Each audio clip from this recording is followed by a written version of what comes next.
भैया बहनों, अब तक आप हिंदी में हिंदी व्याकरण के विभिन्न अध्यायों को पढ़े और आशा है कि आप अपनी अभ्यास पुस्तिका में व्यवस्थित ढंग से लिख करके याद कर रहे हैं। इसी के क्रम में आपकी हिंदी की एक किताब चलती है उदिता, बदल गई। पहले सरकारी किताब चलती थी, लेकिन इस बार सरस्वती प्रकाशन की विद्या भारती ने किताब लगाई है और इसका नाम उदिता है। इसके पहले अध्याय को आपने पढ़ा है।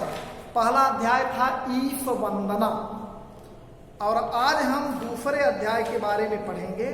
दूसरे अध्याय का नाम है पानी और फूल। यह एक कहानी है और इसको लेखक महीप सिंह ने लिखा।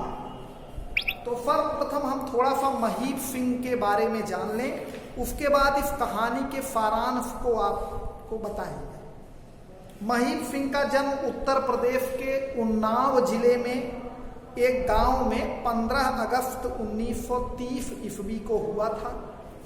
उनके पिता कुछ वर्ष पहले सराय आलमगीर जिला गुजरान पश्चिमी पाकिस्तान से आकर उन्नाव में बस गए थे।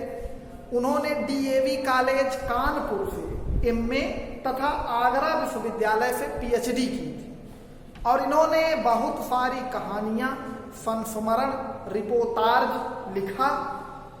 उन्होंने लगभग 125 कहानियां और कई उपन्यास लिखे हैं। वे दिल्ली विश्वविद्यालय में हिंदी के प्रोफेसर रहे हैं और इस महान हिंदी कहानीकार का गुरुग्राम में 24 नवंबर 2005 को निधन हो गया।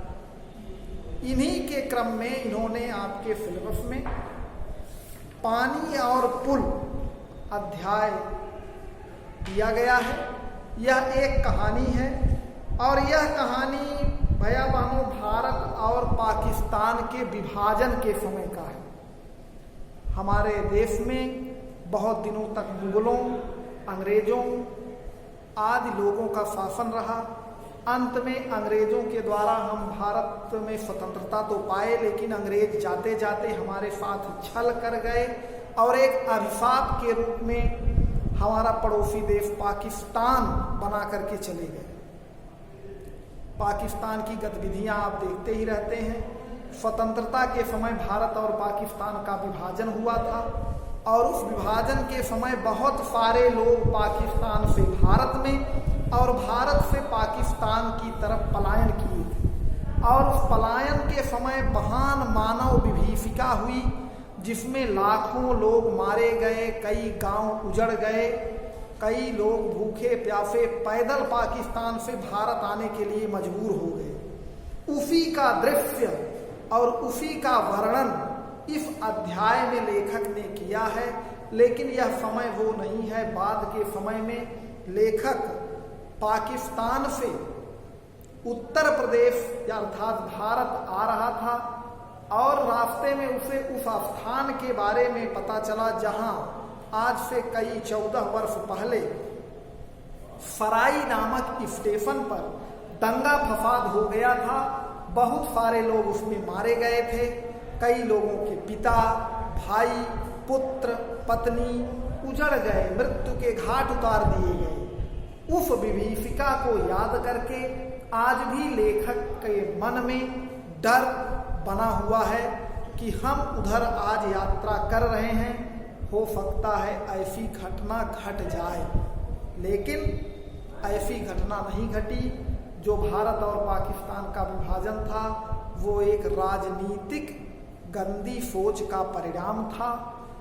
आज भी हिंदू मुस्लिम में उतना ही भाईचारा और एकता विद्यमान है। यह इस पाठ में दर्शाया गया है तथा जो पाठ का शीर्षक है पानी और पुल, इसका तात्पर्य यह भी है कि सब कुछ बदल गया, परिवर्तित हो गया, लेकिन आज भी उस पुल के नीचे बहने वाली झेलम नदी वैसे ही स्वच्छ, निर्मल और अविरल गति से बह रही हैं। इसमें लेखक अपने मामा और अपनी माता के साथ पाकिस्तान के कई गुरुद्वारों का दर्शन करती हैं। दर्शन करने के पश्चात एक अन्य गुरुद्वारे के पास दर्शन करने के लिए जा रही हैं। रास्ते में गुजरते हुए पाकिस्तान में जहाँ का लेखक रहने वाला था उस स्टेशन पर गाड़ी पहुँचती है तो लोगों का मन और वो यादें जो बीत गई थी वो ताजी हो जाती है और लेखक के मन में भय उत्पन्न हो जाता है। लेकिन जब स्टेशन पर गाड़ी पहुंचती है तो बहुत सारे लोग स्टेशन पर लैंप लेकर के आवाज लगा रहे थे कि कोई फराई का है क्या, फराई का है क्या, इसलिए कि वो अपने उस फराई से के नागरिकों से बड़ा प्रेम करते थे, बड़ा लगाव था उनसे। जब लेखक की माँ ने कहा हाँ हम फराई के हैं तो लोगों ने पोटलियां भर भर के काजू, बादाम, किशमिश और छुहाड़े दिए। ये प्रेम का प्रदर्शन था।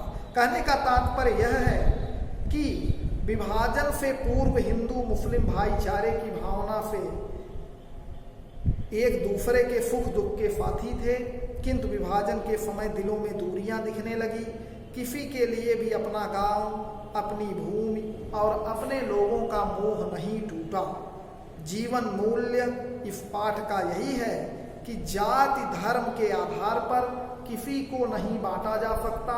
करुणा और प्रेम और आत्मीयता का भाव ही सर्वोपरि। भैया बहनों, इस पाठ का सारांश यही है। हमने इस पाठ की फोटो आपके ग्रुप में भेज देंगे और भेजने के बाद इसका प्रश्नोत्तर भी भेज देंगे। अभ्यास प्रश्न और प्रश्नोत्तर क्रम से आप लिख लीजिएगा। लिखने के बाद याद करिएगा। यदि कोई कठिनाई हो तो आप दोबारा समझ सकते हैं, पूछ सकते हैं। धन्यवाद।